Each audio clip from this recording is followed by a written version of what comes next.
መነኮሳት፣ ምእመናን፣ ምእመናት፣ አባቶች፣ እናቶች፣ ወንድሞች፣ እህቶች እንዲሁም ሕፃናት በልዑል እግዚአብሔር ሰላምታ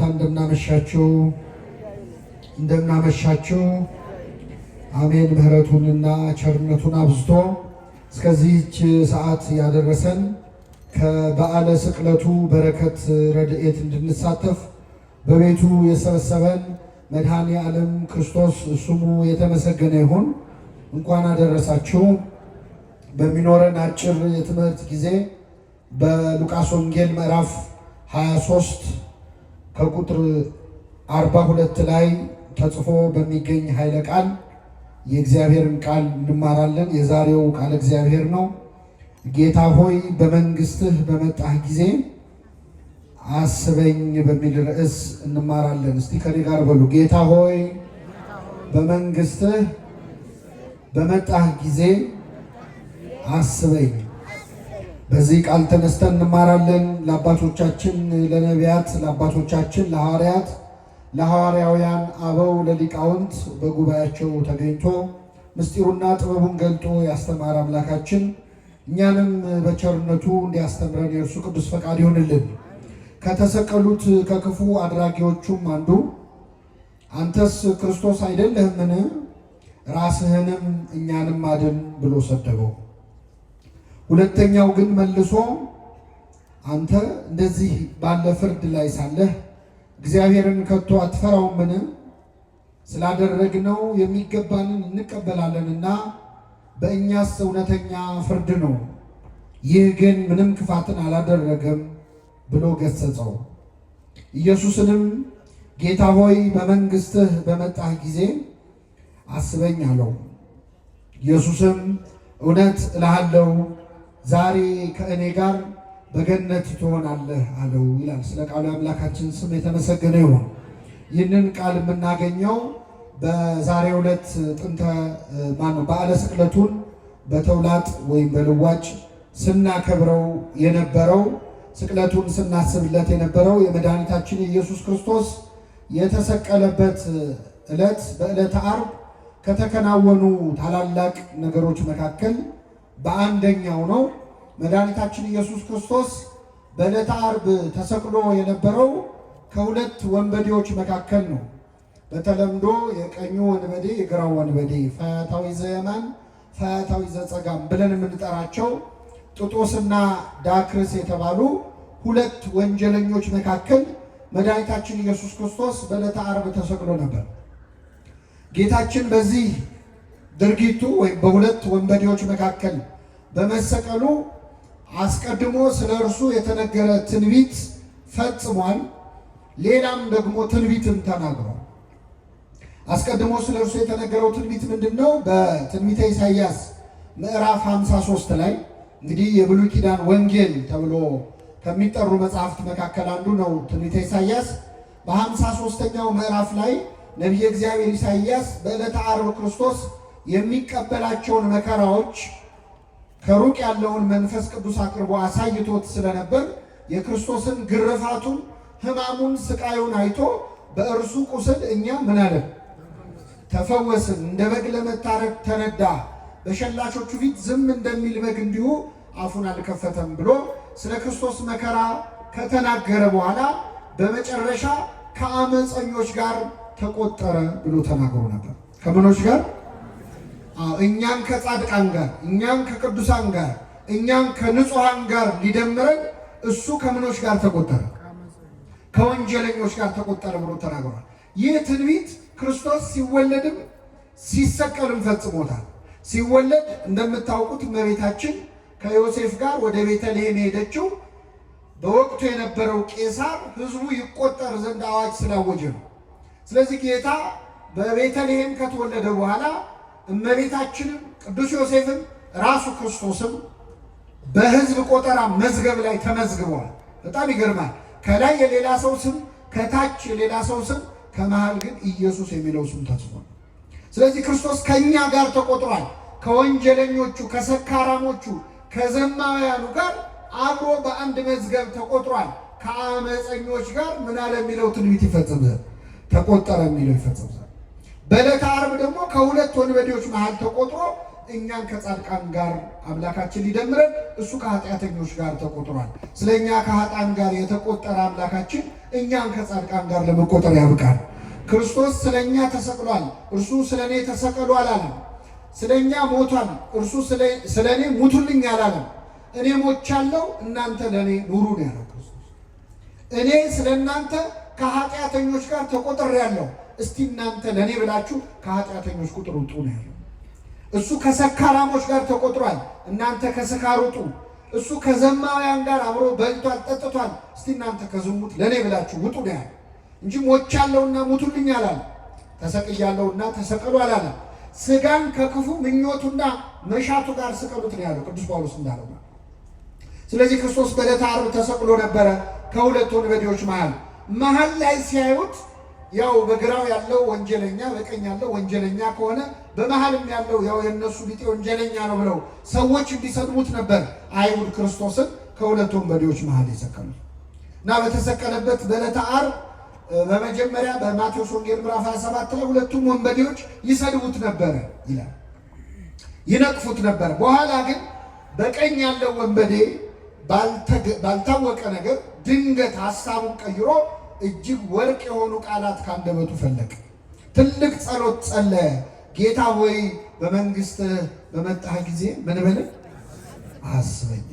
በጣም ተራ ጸሎት አይደለም፣ ከወንበዴ የማይጠበቅ ጸሎት ነው። በነገራችን አንዳንድ ነገር ከማይጠበቅበት አቅጣጫ ይሰማል እኮ ነው ከማንገምተው እና የወንበዴ እስከ ዛሬ ቅዳሴ አድርገን የምንቀድሰው ጸሎት ነው የጸለየው። ተዘከረን እግዚኦ በውስተ መንግሥትከ ብላ ቤተክርስቲያናችን ይህንን ድንቅ ጸሎት ቅዳሴዋ ላይ ስታስገባው ድረስ ለምን የሰራ ጸሎት ነዋ። አንድን ወንበዴ ለገነት ያበቃ ጸሎት ነዋ። ስለዚህ ለወንበዴ ልጆቼ ይጠቅማቸዋል ብላ ቤተክርስቲያን ቅዳሴዋ ላይ እስክታስገባው ድረስ የደረሰ ድንቅ ጸሎት ጸለየ። ጌታ ሆይ በመንግስት በመጣ ጊዜ ምን በለን አስበኝ አለ። ቃሉ ተደጋጋሚ ስለሆነ ስለሚነገር አዲስ ነገር ያለው አይመስለንም። እስቲ ከኔ ጋር በሉ ጌታ ሆይ ምን ሆይ ጌታ ሆይ። አዎ እንግዲህ ጌታ ሆይ ክርስቶስን የማይለው የለም። እንደውም ከመብዛቱ የተነሳ ጌታ ሆይ የሚለኝ መንግስቴን ምን አይነት እስኪል ድረስ ብዙዎች ጌታ ሆይ ብለውታል።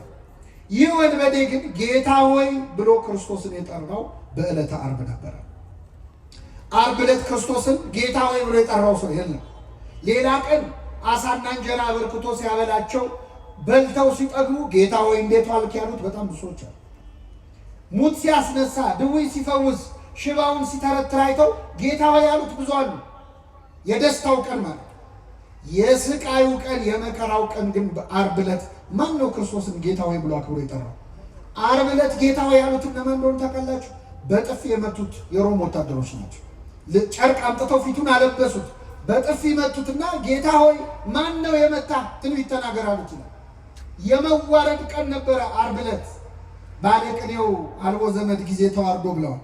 በመዋረድ ቀን ዘመድ የለም፣ ክርስቶስ ብቻውን ነበረ። በስቃይ ቀን ማን አብሮት አለ? በመከራ ቀን አብረውት የዋሉ በዋለበት ውለው ባደረበት አድረው የቃሉን ትምህርት የእጁን ታምራት ያዩ አሳ እንጀራ ሲያበረክት የበሉ የጠጡ ሐዋርያት እኮ ከዮሐንስ በቀር እግሬ አውጪኝ ብለው የሸሹት ብቻውን ነበረ ጌታ። ዘመድ አልነበረውም። የመከራ ቀን ማን ከሱ ጎን መታየት ይፈልጋል? ደብረ ታቦር ላይ ጌታ ሆይ በዚህ መሆን ለእኛ መልካም ነው ያሉነ ጴጥሮስ፣ ቀራንዮ ላይ ግን በዚህ መሆን ለእኛ መልካም ነው አሉ። ሸሽተዋል፣ አመልጠዋል። ክርስትና በደስታ ቀን መገኘት ብቻ አይደለም፣ በቀራንዮ ቀን መገኘት ነው። በስቃይ ጊዜ መገኘት ነው። በተገረፈ ቀን መገኘት ነው። ንግስ ላይ መገኘት ብቻ አይደለም።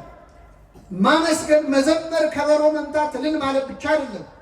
የሐዘኑንም ቀን መካፈል ያስፈልጋል። አሁን ቤተክርስቲያን የሐዘን ጊዜ ላይ ያለችው ነው አይደለም? ምዕመናን አሁን እኛ እዚህ ተረጋግተን ቃሉን በምንሰማበት በዚህ ቅጽበት ካሁን ምን መጣ እያሉ እየተጨነቁ ያሉ ክርስቲያኖች አሉ። ካሁን ምን መጣ እያሉ እኛ የዛሬ 2000 ዓመት ስለተሰደደችው እመቤታችን አይደል ማለት ምንቆም እንደርሱ ከማሐዘን ተሰዶ እያለን እንደርሷ ያለ ስደት መከራ የደረሰበት እያለን እንዘምራለን። ስዕሏን ይዘን ሕፃን ታቅፈው መከራ የተቀበሉ እናቶች ግን እዚሁ ሀገራችን አሉ። ልጆቻቸው እጃቸው ላይ መከራ የተቀበሉ የዚህ ቀን ነው እውነተኛ ክርስቲያን የሚታየው።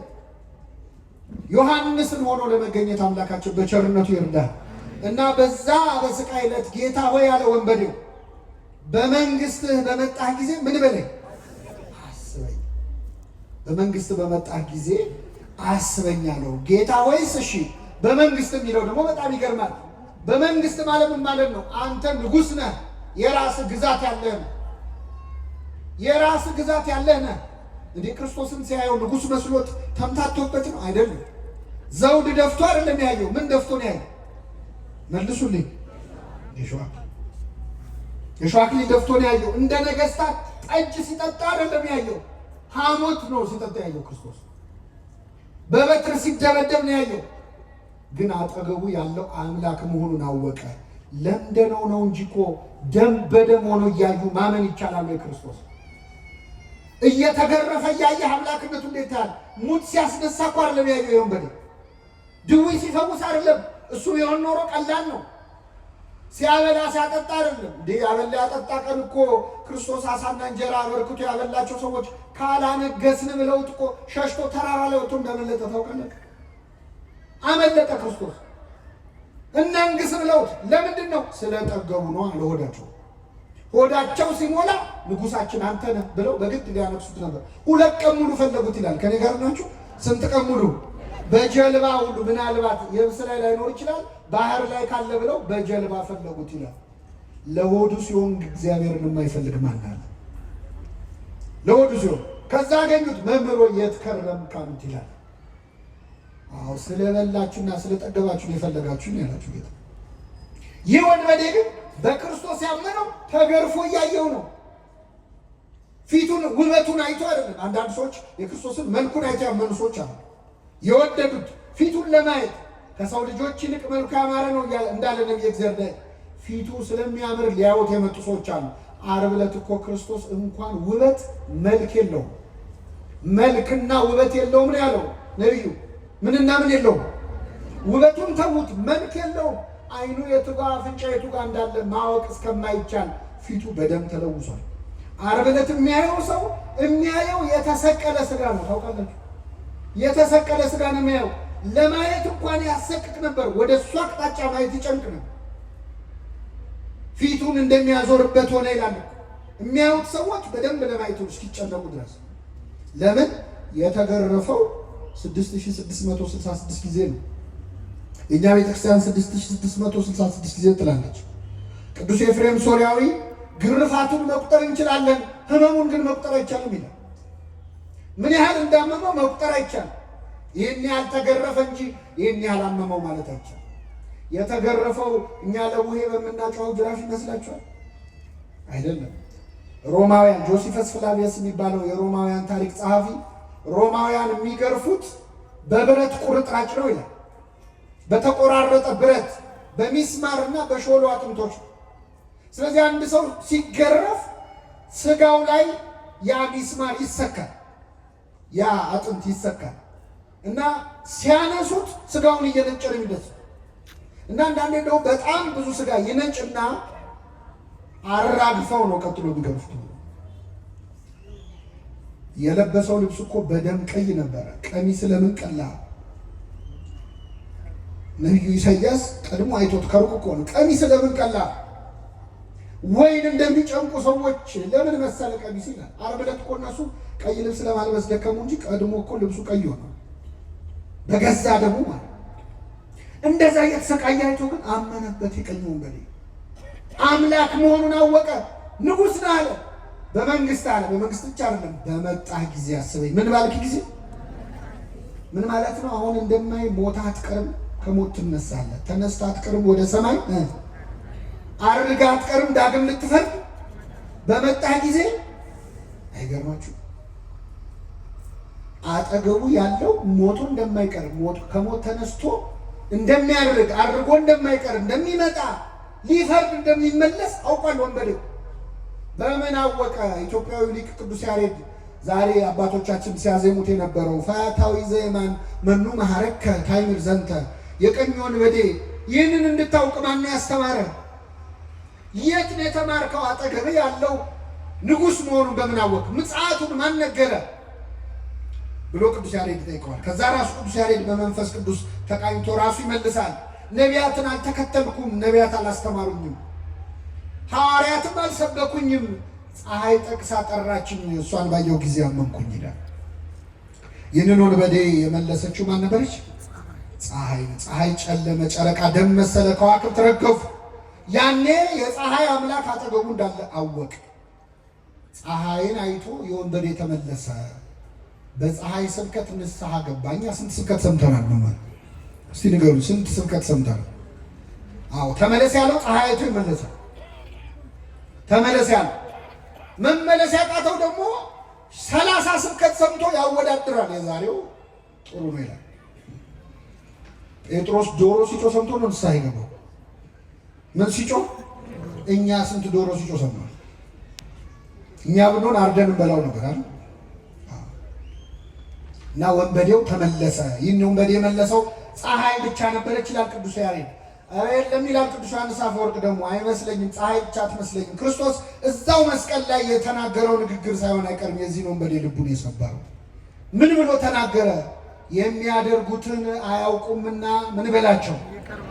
ይቅር በላቸው። ገና ሚስማሩ ከእጁ ሳይወጣ እኮ ገና ችንካሩ ልቡ ድረስ እያመመው የሚያደርጉትን አያውቁምና ይቅር በላቸው ሲል ሲሰማ ይህ ወንበዴ በክርስቶስ ርኅራኄ ውስጥ በክርስቶስ ፍቅር ውስጥ የእሱ ጭካኔ ጎልቶ ታየ። ስለዚህ ምን አለ? ጌታ ሆይ በመንግስት ምን በለኝ አስበኛል። ኢትዮጵያዊ ሊቅ አባ ጊዮርጊስ ዘጋስጫ ደግሞ የለም ይህንን ወንበዴ ፀሐይም የጌታ ንግግርም አይመስለኝም፣ ከጌታ አጠገብ አይደል የተሰቀለው፣ ምናልባት የክርስቶስ ጥላው የመስቀሉ ጥላ እሱ ላይ አርፎበት ሳይሆን አይቀርም የዚህ ወንበዴ ልብ የተመለሰው ይላል።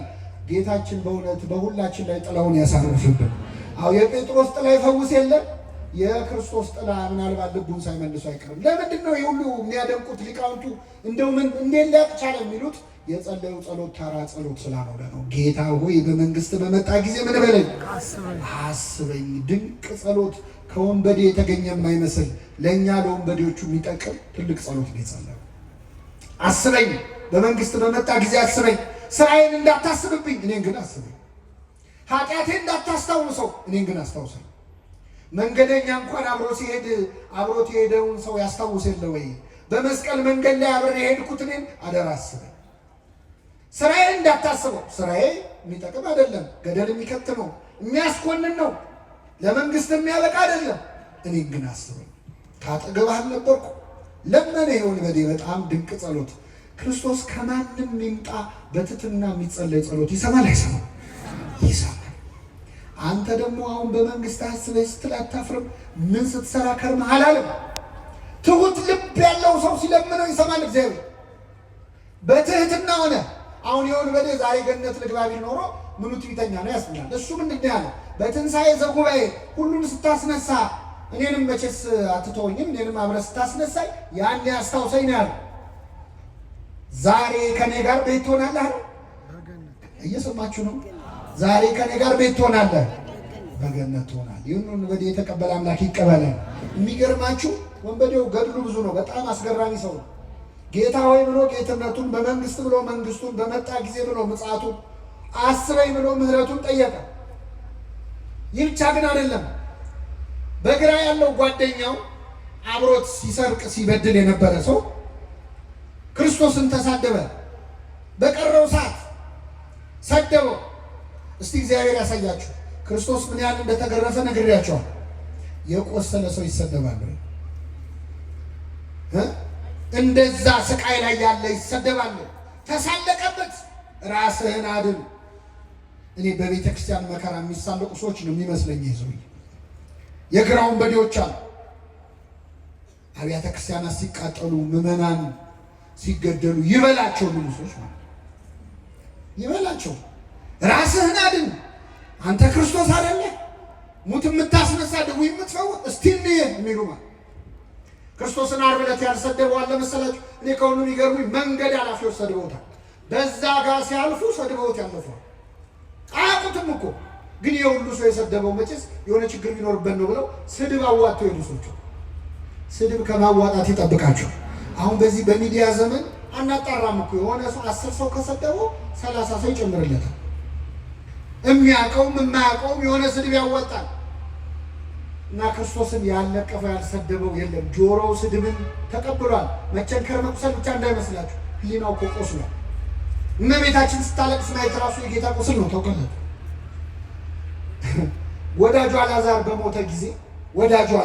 በሞተ ጊዜ የአልዓዛር እህቶች ሲያለቅሱ አይቶ ክርስቶስ አለቀሰ ይላል። እነማ ሲያለቅሱ አይቶ? የአልዓዛር እህቶች ለቅሶ ካስለቀሰው እናቱ ስታለቅስ ሲያይ ምን ይሰማው ይሆን? ጌታችን እኮ ከሚስማር በላይ የወጉ ሐዘኖች አሉት። ዓርብ ዕለት ታውቃላችሁ። የእመቤታችን እንባ ራሱ ለቅሶ፣ ስድቡ፣ ጥላቸው፣ ክህደቱ፣ ሐዋርያቱ ጥሎት ሄዳቸው እና የወንበዴ በግራ ያለው ሰደበው። የቀኝ ወንበዴ ግን ምን አለ? አንተ እንደዚህ አይነት ፍርድ ላይ ያለ እግዚአብሔርን አትፈራ? እኛስ ስላደረግነው የሚገባንን እንቀበላለን። ይህ ግን ምንም ክፋትን አላደረገም ነው። ጓደኛውን መከረ። አንተ በእግዚአብሔር እጅ ተይዘህ ልትሞት ደቂቃ ቀርቶ እግዚአብሔርን አትፈራውም ወይ አለ። የጥበብ መጀመሪያ ምን ይስበከው ከዚህ በላይ? የጥበብን መጀመሪያ ነገረው። እግዚአብሔርን ፍራ እንጂ አትፈራም ወይ ብሎ መከረው። አብረው ነው ኃጢአት የሰሩት። ይሄ ንስሐ ገብቶ በመንግስት አስበኝ ብሎ ገነት ገባ። ያ ግን በቀረችው ዕድሜ እስከ ዛሬ ኃጢአት የነበረው የምግባር ችግር ነው፣ የክህደት ጨምሮበት የሃይማኖት ችግር አድርጎት ተኮነነ።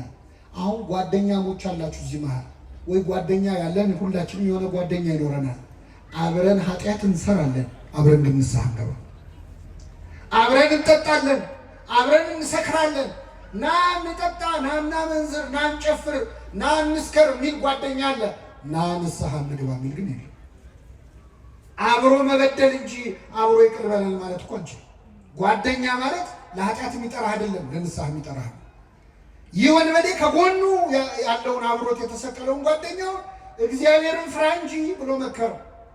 አንድ ሁለት፣ እኛ ስላደረግነው የሚገባንን እንቀበላለናል። ለተረገመው የመስቀል ሞት የሚያበቃ ኃጢአትን ምን ብለናል? ሰርተናል። ተአምኖ ኃጣው ማለት ኃጢአቱን አመነ። ሶስተኛ፣ ማንም ያልመሰከረው ምስክርነት ሰጣል። ከኔ ጋር በሉ፣ ይህ ግን አይሰማም፣ ምንም ክፋትን አላደረገም። ማንን ነው? ክርስቶስ። ዓርብ ዕለት ክርስቶስን ምንም ክፋት አላደረገም ብሎ የመሰከረለት ሰው አይናቸውን ያበራው ሰዎች አይኔን አበራው እንጂ ምን አጠፋ ብለው አለ። 38 ማን ነው 12 ዓመት ደም የፈሳት የነበረ ሴት ደሜን ቀጥ አደረገው እንጂ ምን አደረገ አላለች።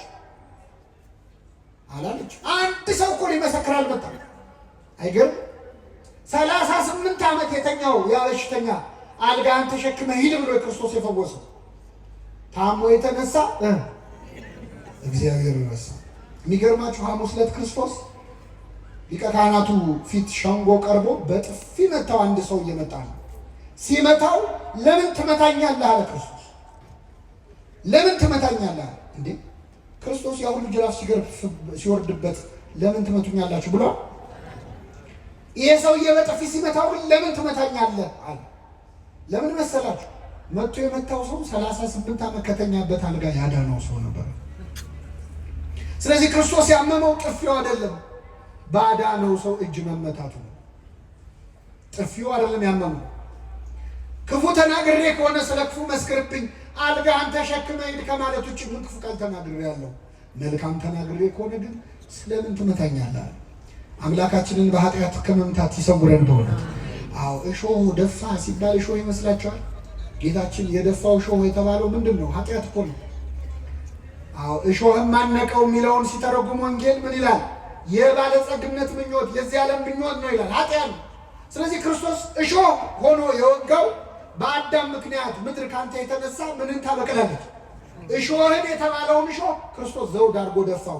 ጌታችን የደፋው የኔና የእናንተን ኃጢአት ነው የተሸከመው። ስለዚህ ዛሬ ኃጢአት ስንጨምር እሾህ ነው እየጨመርንበት ያለ ነው። ሌላ ቁስል ነው የምንወጋው። እና የወንበዴ ግን ክፋትን አላደረገም ማለና ዞረና ወደ ጌታው ጸለየ። ጌታ ሆይ በመንግስት በመጣ ጊዜ ምን በለኝ አስበኝ። ምን አይነት ሰው ነው? አድነኝ እንኳን አላለም። ከመስቀሉ አውርደኝ፣ ችንካሬን ንቀለው አላለም። ችንካሬን አትንቀለው፣ ኃጢአቴን ግን ንቀለው። ኃጢአቴን ንቀልልኝ፣ ቁስሌን አትፈውሰው፣ ስርየት ግን ስጠኝ። ወደ ምድር አትመልሰኝ፣ ምድር ላይ ዕድሜን አትጨምረው፣ የሰማዩን አቅናልኝ፣ አስተካክልልኝ። አስቀድማችሁ ጽድቁንና መንግስቱን ፈልጉ፣ ሌላ ሁሉ ምን ይልላችኋል? ይጨመርላት። ገብቶታል። የሆነ በዚህ ምን አይነት ሰው ነው? አስገራሚ ጸሎት ጸለየ። ይህን ጊዜ ጌታ ምን አለው? እውነት እልሃለሁ ዛሬ ከኔ ጋር በገነት ትሆናለህ አለው። ጥያቄውና መልሱ አይገናኝም። ወንበዴ የጠየቀው ምንድን ነው? በመንግስት በመጣ ጊዜ ምን በለኝ። ክርስቶስ የመለሰው በመንግስቴ በመጣው ጊዜ አስባለሁ አይደል? መቼ ነው ያለው? አይሰማም። ዛሬ ከኔ ጋር በገነት ትሆናለህ። በጣም ይገርማል ቸርነቱ። አንድን ወንበዴ ገነት አስገባው። አንድን ወንበዴ ስንት እኮ ቅዱሳን ሲኦል ውስጥ ቁጭ ብለው ካሁን መጥቶ ከሲኦል ያወጣናል ብለው እየጠበቁት እኮ ነው 5000 ዓመት ሙሉ። አንዱን ወንበዴ አስቀድሞ አስገባው። ጻድቃን ቁጭ ብለው ወንበዴውን አስቀደሙ። አቤት! አሁን ይሄ ታሪክ የተጻፈው ታምረ ማርያም ላይ ቢሆን ኖሮ ሰዎች ተረት ነው ይሉን ነበር። እንደው እናንተ አታፈሩም? እንደው በቃ እናንተ ተረት አያልቅ ብላችሁ ወንበዴ ገነት ገባ ትላላችሁ አታፍሩም ይሉን ነበር። ይህን ታሪክ ከገድል ከድርሳን ሰውሮ ወንጌል ላይ ያጻፈ አምላክ ስሙ የተመሰገነ ይሁን። ወንጌል ላይ ባይጻፍ ምን እንደሚሉን እናውቃለን። እንዴት እስቲ አታፍሩም? አሁን አንድ ወንበዴ ገነት ገባ ስትሉ እኛ ልናፍር እንችላለን። እግዚአብሔር ግን አላፈረበትም፣ አስገባው። ከፈለገ በገንዘቡ የፈለገውን ማድረግ ይችላል አይችል? በላይ ሰላሁን በጥርኝ ውሃ በትንሽ ውሃ ገነት ገባ ሲባል ደማቸው የሚፈላ ሰዎች እንዴት በትንሽ ውሃ ይላል? ውሃው በበርሜል መሆን ነበረበት። እግዚአብሔር በትንሹ ማዳን ይችላል አይችል? በጥቂትም በብዙም ማዳን ለእግዚአብሔር አይቸግረውም እና አስገባው። ግን ገርሞናል። መቼስ የእግዚአብሔር ምሕረት እኮ በጣም ይገርማል። ለእኛ አይምሮ እኮ ይከብዳል። እኛ ለራሳችን እንኳ ይቅርታ እናደርግም። እሱ የሚምረንን ያህል እሱ የሚተውልንን ያህል እኛን ተውም ለራሳችን። አንተ ራስህ ይቅር ባትለው ራሱ እግዚአብሔር ይቅር ይላል፣ ይምራል። እና አንዳንዴ ምሕረቱ ከሰው አይምሮ በላይ ሆንና አይ እዚህ ጋርማ ይበቃል እንላለን። እኛ እስከሆነ ልክ ስለሆነ ይቅር የምንለው እግዚአብሔርም እንደኛ እንዲሆን እንጠብቃለን። እሱ ግን እንደዛ አይደለም። እኛ ሰው ለመጥላት ሰበብ ነው የምንፈልገው፣ እግዚአብሔር ሰው ለመውደድ ሰበብ ነው የሚፈልገው። እኔ በምን ልቀየመው እያለ ነው እኛ መከራ የምናየው፣ እሱ ደግሞ በምን ልማረው ብሎ ነው መከራ የሚያየው። ከአንድ ሰው ላይ እኮ እንከን ፈልገን ለመጥላት ማለት እኔ እሷን አልወዳትም እሱን አልወደውም ለማለት ሰበብ እንፈልጋለን። ሰበብ ከጠፋ ምን እንደምንል ታውቃላችሁ? ትከሻ የወዳትም እንላለን። እኔ እገሌ ዝም ብሎ ውስጤ ይነግረኛል እንዲሁ አልወደውም የምንለው ሰው አለ የለም? እግዚአብሔር በሉ እስኪ ዓለሙን እንዲሁ ወዷል። እንዴት ወዷል? እንዲሁ። እሱ እንዲሁ ወዶናል፣ እኛ እንዲሁ የምንጠላው ሰው እንዲሁ ሳያት ትከሻ ይነግረኝ የአይኑ ቀለም አያምረኝ ብለን የምንጠላው ሰው የምንጠላበት ሰበብ ቢጠፋ ማለት ነው አልተገኘማ። የሚገርመው ያለ ሰበብ የጠላነውን ሰው ትከሻ አይወደውም ያለውን ሰው የሆነ ጥፋት ሲያጠፋ እኮ እኔ እኮ ቀድሜ ይታወቀኝ ነበር ነገር ያንተ ትከሻ ነብይ ነው እንዴ? ጉድ እኮ። እግዚአብሔር ደግሞ በምን ልማረው ይላል፣ ሰበብ ይፈልጋል። ምግባር ቢያጣ እምነቱን ያህል እንደው በቃ ትንሽ ቅንነቱን እግዚአብሔርን ለመፈለግ በሉ እስኪ ልቡን የሚያቀናውን ሁሉ ቸሩ እግዚአብሔር ይቅር ይበለው። መጽሐፈ ዜና መዋዕል ነው የሚለው። ቢያጣ ትንሽ እግዚአብሔር የሚፈልግ ልብ እንዳለህ ካወቀ እሱን ሰበብ አድርጎ ይምርሃል። እግዚአብሔር መንግስቱን በርካሽ ዋጋ ሸጠው ብለዋል ባለቅኔ። በርካሽ ዋጋ ሸጠው። እዚህ መሀል ነጋዴ ካለ ይበሳጫል። እግዚአብሔር ግን መንግስቱን በዘለላ እንባ ሸጠው። ጠብ ባለች በአንዲት እንባ ሸጠው። መንግስቱን ያህል ነገር እንዴት በእንባ ይሸጣል? በትንሽ ነገር ነው የሚሸጠው። ለመማር ሰበብ የሚፈልግ አምላክ ስለሆነ ነው። እና ይህ ወንበዴ በመንግስት ምን በለኝ አስበኛል። ከሱ በፊት እኮ ጓደኛው አንተ ክርስቶስ አይደለ ራስን አድን ብሎ ሰድቦታል። ሲሰድበው መልስ አልሰጠውም። ማረኝ ሲለው ግን ካፉ ተቀበለው። እግዚአብሔር ለቁጣ የዘገየ ለምህረት የቸኮለ አምላክ፣ መዓቱ የራቀ ምህረቱ ሩቅ፣ መዓቱ ብዙ ምህረት የተባለ ለዚህ ነው። የቀኙ ሲሰድበው ቆይ ቀጣሃለሁ አሳያለሁ አላለው። ሲኦል ከታሃለሁ ዛሬውኑ ሲኦል ከኔ ጋር ከኔ ውጭ ሆነ ሲኦል ትገባለህ አላለው። የቀኙ ግን ማረኝ ሲለው ዛሬ ከኔ ጋር ቤት ትሆናለህ፣ በገነት ትሆናለህ። ለዚህ ወንበዴ ምህረት ያደረገ አምላክ ለሁላችን ምህረት ያድርግልን። የሚገርም ነው። ኪሩብ እንኳን ደነቀው እኮ በሰማይ የእሳት ሰይፍ ይዞ ሱራፊ መልአኩ ገነትን የሚጠብቀው እሱ እዛ ይጠብቃል። እንደውም አንዱ ባለቅኔ ምን አሉ መሰላቸው? ይህ ሰው የእድሜው ሙሉ ወንበዴ ነው አይደል? ብዙ ነገር ሲሰርቅ ነው የኖረው። ባለቀ ሰዓት ምንድነው የሰረቀው ካላችሁ ገነትን። ምንን ሰረቀ? እዛው መስቀል ላይ አይቀርም እንደ ወንበዴ ነገር እኮ እዛ ጨረሰ። ኪሩን እዛ ሰይፍ ይዞ ገነትን ይጠብቃል። እሱ ከባለቤቱ ጋር ተነጋግሮ ቁልፍ ተቀብሎ መጣ። ሲያየው ደነቀው። ግብረ ሕማማት ሲነበብ ሰምታችኋል። ቅዱስ ያዕቆብ ዘሥሩግ እንዴት አድርጎ እንደጻፈ አንተ ማነህ? አብርሃም ነህ እንዲህ አለው ሲያየው። ያ እንግዳ ተቀባዩ አብርሃም ነው። ማ እኔ አለ የቀኝ ወንበዴ። እኔ እንግዳ ልቀበል? እንግዳ ካገኘው ሳልዘርፍ አልሸኝም አለ። እንግዲያው አንተማ ዳዊት ነህ፣ አንተማ ገሌ ነህ እያለ የጻድቃንን ስም ጠራለት፣ ደረደረለት። አይደለሁም። ታዲያ ማነህ? እኔ ወንበዴ ነኝ፣ ሌባ ነኝ፣ ቀማኛ ነኝ። እንዴት መጣህ እዚህ? የእሳቱን ባህር እንዴት ተሻግረ መጣህ አለው። የክርስቶስን የደሙን ማህተም ሲያሳየው በልና ግባ አለው። የደሙን ማህተም ይዘን የማናልፈው በር አለ? የለም። አስገባው። ስጋውን ደሙን ተቀበሉ የሚባለው ለዚህ ስጋውና ደሙን ተቀብለን የማናልፈው በር የለም። ስጋዬን የሚበላ ደሜን የሚጠጣ ምን አለው ብሏል ክርስቶስ። ስጋውን ደሙን ተቀብለን የማንገባበት በር ገባ የወንበዴ እና አስደናቂ ምሕረት ለዚህ ወንበዴ አደረገለት። ልመናውና መልሱ ግን የተለያየ ነው። ዛሬ ከኔ ጋር ቤት ትሆናለህ። እግዚአብሔር ጥቂት ሲለምኑት ብዙ የሚሰጥ አምላክ ነው። ሰሎሞን ጸሎት ጸለየ። ይገርማቸዋል። መጣና መቅደሱን ሰጥቶ ተንበረከከ። ምን ብሎ ጸለየ መሰላችሁ? እንደው ጌታ ወይ ሌላ አይደለም ጥበብንና ማስተዋልን ስጠኝ ሲለው ምን አለ እግዚአብሔር? ሀብት አልለመንከኝም፣ ዝና አልለመንከኝም፣ ወይም ደግሞ ጠላቶችን ድል የምነሳበት ኃይል ስጠኝ አላልክም።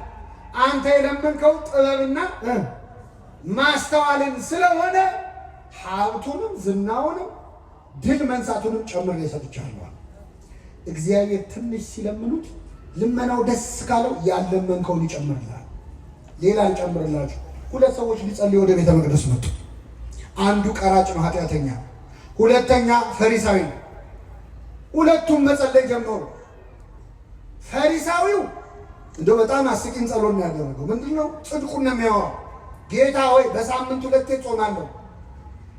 በሳምንት ሁለቴ ምን እላለሁ? አሁን ጸሎት ነው ሪፖርት ነው። ጾማለሁ፣ ካለኝ ከ10 አንዱን እሰጣለሁ፣ እንዲህ አደርጋለሁ እያለ ይመጻደቃል። ቀራጩ ዘጋ ቆሟል እና እየጸለየ ዞር ብሎ ሳይሆን ቀራጭም አለ። በሳምንት ሁለቴ ጾማለሁ፣ አስራት አወጣለሁ፣ እንደዚህ ሰውዬ ስላላደረከኝ ምን እልሃለሁ? አይገርም?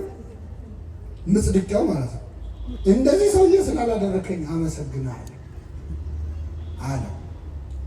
ያ ሰውዬ ግን ቀና ብሎ ማየት ፈርቶ ቀራጩ ማለት ነው። ልክ ምናሴ በጸሎቱ እንዳለው ቀና ብዬ የሰማይ ርዝመት አይ ዘንድ አገባቢ አይደለም እንዳለው ቀና ማለት ፈርቶ ወደ መሬት አጎንብሶ ጌታ ሆይ እኔን ኃጢአተኛውን ማረኝ። እስኪ በሉ እኔን ኃጢአተኛውን ማረኝ። ልክ ይህንን ሲል ይህ ቀራጭ ይላል ጻድቅ ሆኖ ወደ ቤቱ ተመለሰ ይላል። ከዚህች ቤተ ክርስቲያን ጻድቅ ሆኖ ለመመለስ ያውቃል። አይገርምም? ኃጢአተኛ ሆኖ ገብቶ ምን ሆኖ ተመለሰ።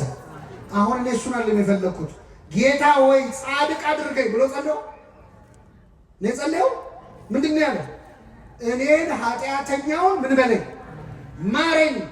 እሱ ምህረት ነው የለመነው። አረ ምህረት ብቻ አይበቃህም አንተ ጻድቅ አድርጌሃለሁ። እግዚአብሔር ትንሽ ሲለምኑት ብዙ ይሰጣል። እግዚአብሔር ጸሎታችንን አስተካክሎ ይስማል። አሁን እኮ በእውነት እግዚአብሔር አቅንቶት ካልሆነ የኛ ጸሎት ነው። እየሰማችሁ ነው። ሲጀመር የኛ ጸሎት አንደኛ አባታችን ሆይ መቼ ጀምረን ከመቼው እንዳለቀ ገርሟቸው ያውቃል። ብን ያለ ጸሎት ነው።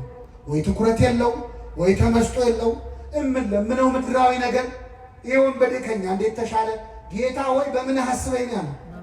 በምን እኛ ምን ለምነው መንግስቱን ነው ወይ? እስቲ ዛሬ ጸልየነው የምንሄደው ጸሎት ስንገባ ጸልየን የገባነው ጸሎት መንግስቱን ነው?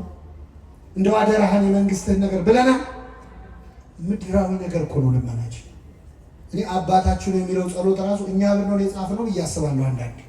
አባታችን ሆይ በሰማያት ስምህ ምን ይበል፣ ከዛስ ፈቃድ በሰማይ እንደሆነች ከዛስ የዕለት አሁን እግዚአብሔር ስለሰጠን ነው እንጂ እኛ ቢሆን የጻፍነው አባታችን እንጀራችን ውስጥ ብለን ነው የምንጀምረው። መጀመሪያ ሆዴን ነው፣ ስጋዊ ነው ልመናችን። ይህ ወንበዴ ግን አስቀድማችሁ ጽድቁን መንግስቱን እሹ ያለ። እስቲ መቼ ነው ስዕለት ሲሳል ለንስሐ አብቃኝ ብዬ ተስዬ ነበር የሚል ስለት ሰምታችሁ? ለቁርባን አብቃኝ የሚል ስለት፣ የቤተክርስቲያንን መከራ አቁምልኝ የሚል ስለት፣ እስቲ በቃችሁ በለን የሚል ስለት። እዚህ ያለ ሰው ንስሐ ቢገባ ጸጥ እንደሚል ታውቃላችሁ? ማዕበሉ እዚህ ያለው ሰው ብቻ ንስሐ ቢገባ ማረኝ ቢል ዝም ብሎ ይውሸታል። ግን ንስሐ መግባትም አንፈልግም። ለምን? የምንሰራው የቀረ ብዙ ኃጢአት አለ። ብዙዎቻችን በነገራችን ላይ ንስሐ እንዳንገባ የሚያደርገን ያለፈው ኃጢአታችን አይደለም፣ ለወደፊት ልንሰራ ያሰብናቸው ኃጢአቶች ናቸው። እቅዶቻችን ናቸው ያስፈሩን። ገና የቀረ ፕላን አለን። ስለዚህ አይቀስ ብዬ በኋላ ገባለሁ እንድንል ያደረገን ገና ከኃጢአት ፍቅር ስላልተላቀቅ ነው። አምላካችን ያላቀን በመንግስት በመጣ ጊዜ ምን በለኝ አለ? አስበኝ። ዛሬ ከኔ ጋር በየት ትሆናለህ አለ? በገነት ትሆናለህ አለ። ይህ ወንበዴ 10 ደቂቃ ባልሞላች ጊዜ ውስጥ ነው ክርስቶስን አናግሮ ንስሐ ገብቶ ገነት የገባው። እኛ ጊዜ የለኝም ወደ እግዚአብሔር ለመመለስ እንላለን። ሰበብ ምን ቢዚ ብትሆን፣ በስራ በትምህርት በማህበራዊ ህይወት ብትወጠሩ ከዚህ ወንበዴ በላይ አልተቸነከራችሁም። ሰበብ የለንም። ይህ ወንበዴ በደቂቃ ምህረት እንዳገኘ ተመለሱ እንጂ እግዚአብሔር ወደ ሁላችን ይመለሳል። የእኛ ንስሐ የማያስተካክለው ነገር የለም። ጸሎታችንን አርትቶ ስለሚሰማ ማለት ነው። አንድ አባት ያደረጉትን ልንገራችሁና አበቃለሁ። ጸሎት ብዙ ጊዜ እኛ የምንጸልየው ጸሎት የማይሰማበት አንዱ ምክንያት እግዚአብሔር ስለሚወደን ነው። እስኪ በሉ እግዚአብሔር ምን ስለሚል? ለምን መሰላችሁ?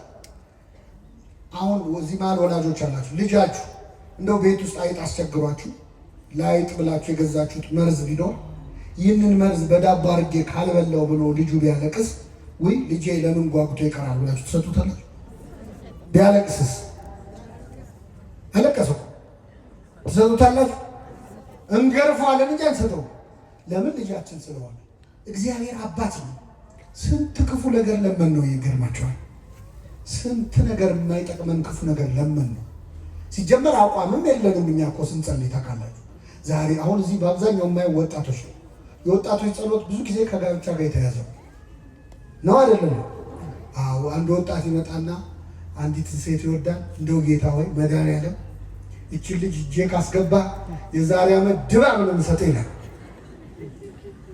ተስሎ ሄዶ ሳምንት ሳይሞላ ይመጣና ጌታ ሆይ እቺኛዋን ተዋትና እንዴ ማመልከቻ እንኳን እኮ ሽርዝ ድልስ ሲበዛው ሪጀክት ይደረጋል። እንኳን ጸሎት ማለት አቋም የለም።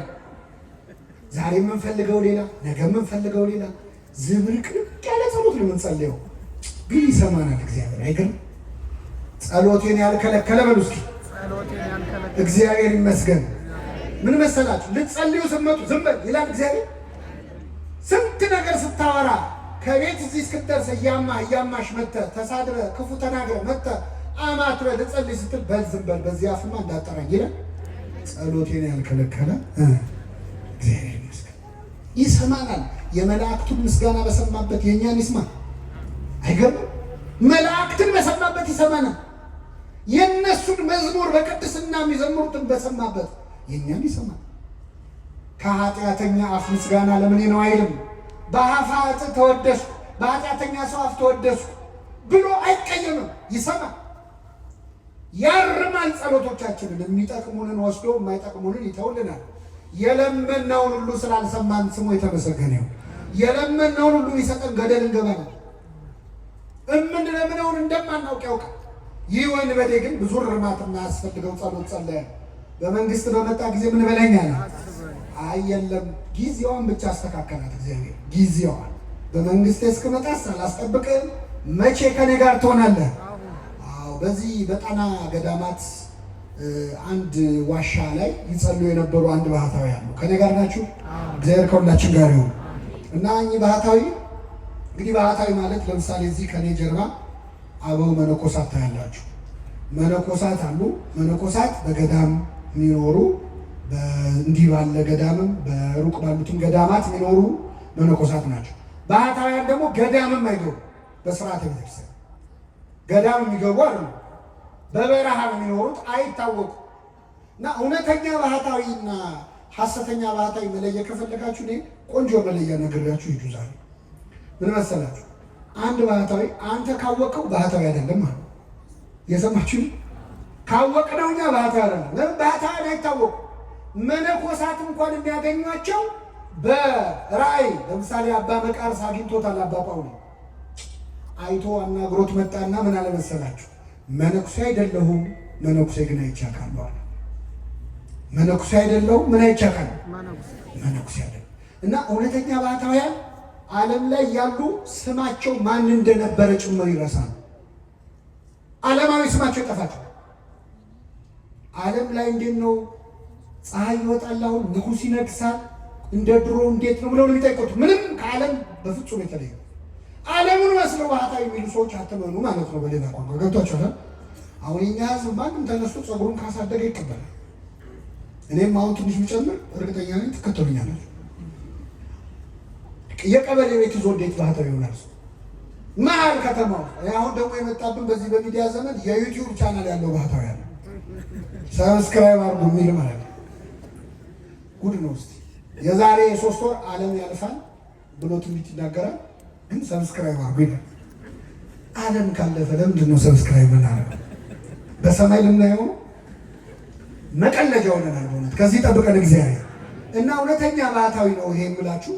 በዋሻ ውስጥ ሆኖ ሲጸልይ አንድ አባት ይመጣሉ። እኛ አባት በጀልባ ተሳፍረው እስቲ እዚህ ደሴት ላይ ትንሽ አረፍ ልበል ብለው አረፍ ሊሉ ሲገቡ ድምፅ ሰሙ። ተከትለው ሲያዩ ሰውነቱ በፀጉር የተሸፈነ ሰው ይጸልያል እያልጎመጎመ። ቀረብ ሲሉ በጣም ያስፈራ ሰው ገረማቸው። ጸሎቱን ግን ሲሰሙ ደነገጡ። የሚጸልየው ምን ብሎ ነው? ጌታ ሆይ አትማረኝ ብሎ። ምን አትበለኝ? ብቱም ነው ይገርማል። ምናኔው ይገርማል። ጸሎቱ ግን ያስደነግጣል። ከዛ ቀረብ ባሉትና እጅ ጸፍተው ቀሰቀሱት። መጣ፣ ተሳለመ መስቀል። ማነ? እንዴት እነዚህ ምን ትሰራለህ? እንደዚህ ነው። ስንት ዓመት ወዲህ? ይህን ያህል ጥሩ ነው ያለ የያዝከው ነገር ግን የምትጸልየው ጸሎት በጣም ይከብዳል። ምን ነው አለ። አትማረኝ የሚል ጸሎት ከየት ነው ያመጣኸው? አይ አንድ መነኩሴ መተውን ያስተማሩኛል። አይ ሰይጣን የተጫወተባቸው ሰይጣን መነኩሴ ነኝ ብሎ መጥቶ የውሸት ነገር አስተምረዋል። እና ምን ብዬ ልጸልያለሁ? አባታችን ይበላል አላውቅም አለ። ቅድስና እንጂ እውቀት የለው አላውቅም አለ። እውቀት ያስታበያል፣ ፍቅር ግን ያንጻል ይላል ቅዱስ ጳውሎስ። አይ ገረማቸው። ቁጭ አድርገው እኔ እናንተ የምናውቀውን አቡነ ዘበሰማያት ቁጭ አድርገው አስተማሩት። አባታችን በሰማያት የምትኖር ስምህ ይቀደስ፣ መንግስት ትምጣ። በደንብ አስጠኑት። ከዛ ሲችለው በል በቃ እኔ ልሄድ ነው ብለው ተሰናብተውት በጀልባ ተሳፍረው ሄዱ። ቆሞ ሸኛቸው፣ እጁን እያወዛወዘ በጣም ደስ ብሎት በፍቅር አሁን አዲስ ጸሎት ተምሯል። ሊጸልይ ወደ ዋሻው ተመልሶ ጀመረ ጸሎቱን። አባታችን በሰማያት የምትኖር ስምህ ይቀደስ ብሎ ጠፋበት። ቆይ ልመልሰው። በሰማያት የምትኖር ስምህ ይቀደስ ጠፋ ቢለው ይሰራው ቢያል አይ እኚህ ሰውዬ ሳይርቁኝ በፊት ልድረስባቸውና ይንገሩኝ ብሎ ሮጦ ሄዶ ጀልባውን አስቆመና ስምህ ይቀደስ ብሎ ቀጥሎ ምንድን ነው አላቸው። ሮጦ ሄዶ ነው ያልኳቸው። በምን ላይ ነው ሮጦ? አይሰማም። ሲያዩት ውሃ ላይ እየሄደ ነው። እሳቸው ምን ላይ ነው ያሉት? እና ስምህ ይቀደስ ብሎ ምንድን ነው ሲላቸው፣ በሌኔ ወንድም እንደ ድሮ አትማረኝ ብለህ ቀጥላል። እግዚአብሔር ጸሎቱን ሰምቶታል አልሰማውም? ለምንድን ነው የሰማው መሰላችሁ? እግዚአብሔር የሰማው ያለውን ሳይሆን ለማለት የፈለገውን ነው። እግዚአብሔር ለማለት የፈለግነውን ይስማ። አዎ ልባችን ውስጥ ያለውን ድረስ ጠልቆ ነው የሚሰማው። ከጥልቁ ጠራው እንዳለ ነው የእግዚአብሔር ዳዊት ማለት እና ይህ ወንበዴ ጌታ ሆይ በመንግስትህ አስበኝ ባለው ጊዜ ፈጥኖ የመለሰ መድኃኔ ዓለም ክርስቶስ የሁላችንን ጸሎት ፈጥኖ ይስማን። ሀገራችንን ቤተክርስቲያናችንን ሰላም ያደርግልን። የሰማነውን በልቡናችን ጽላት ይጻፍልን።